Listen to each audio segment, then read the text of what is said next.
యాక్చువల్గా చెప్పాలంటే అండి, హీరోగా చేయాలి అంటే మా జగ్గేపేట, నాది జగ్గేపేట అండి బేసిక్గా. జగ్గేపేట నుంచి హైదరాబాద్ వరకు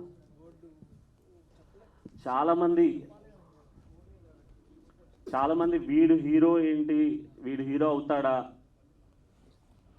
ఆ, వీడు హీరో అయ్యే కెపాసిటీ ఉందా లేదా, అసలు వీడికి యాక్టింగ్ వచ్చా రాదా అనే డౌట్ఫుల్తో చాలామంది నన్ను ఇన్సల్ట్ చేసింది ఉన్నాయి, చాలా ఉన్నాయి. వాళ్ళందరికీ ఒకటే చెప్తున్నాను, ఈరోజు ఈ స్టేజ్ మీద ఇక్కడ దాకా వచ్చి ఈ పొజిషన్లో నుంచున్నాము అంటే బై గాడ్ గ్రేస్ అండ్ మాకున్న పిచ్చి ప్యాషను ఎంత దూరం అయినా తీసుకెళ్తుంది అని చెప్పేసి నమ్ముతున్నాను. వాళ్ళందరికీ ఒకటే చెప్తున్నాను ఇక్కడ నుంచి, రేపు సాంగ్ రిలీజ్ అయిన తర్వాత మాకు వచ్చిన ఆ బస్కి వాళ్ళందరికీ వాళ్ళ నోర్లు మూసుకోవాలి, వాళ్ళ ఏర్లు దించుకోవాలని చెప్పేసి నేను అనుకుంటున్నాను.